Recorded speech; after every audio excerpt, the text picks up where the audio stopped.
Nag-ingay sa social media ang fans ni Catherine Bernardo at Daniel Padilla, matapos kumalat ang balitang, kasali di umano ang Katniel sa Private Benjamin 3, movie ni Vice Ganda.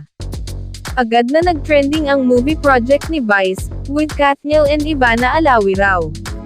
Tuwang-tuwa naman ang supporters ni Kat at DJ, na matapos nilang gawin ang mga dekalidad na pelikula, ay balik sila sa ganong klaseng project.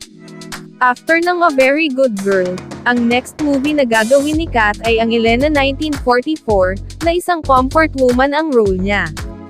Nakatakda namang gawin naman ni DJ ang Nang Mapagod Si Kamatayan, The Guest, with John Arcilla, Together on Forever, with Piolo Pascual and Claudine Barreto. Kaya naman ngayon pa lang, ay excited na ang madlang people sa Sanib Puwersa kasama ang Katniel. May mga natuwa at meron din namang naloka na mga fans pa na hinihikayat ang Katniel na huwag tanggapin ang comedy film na ito. Lalabas na second lead lang daw ang dalawa kapag napasama sila rito.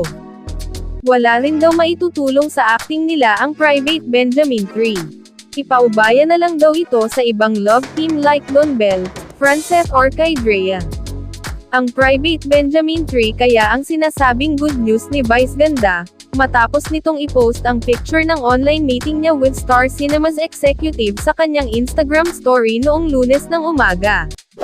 Intended kaya ito sa Metro Manila Film Festival 2024, kaya't magbabalik na ba si Vice sa MMFF?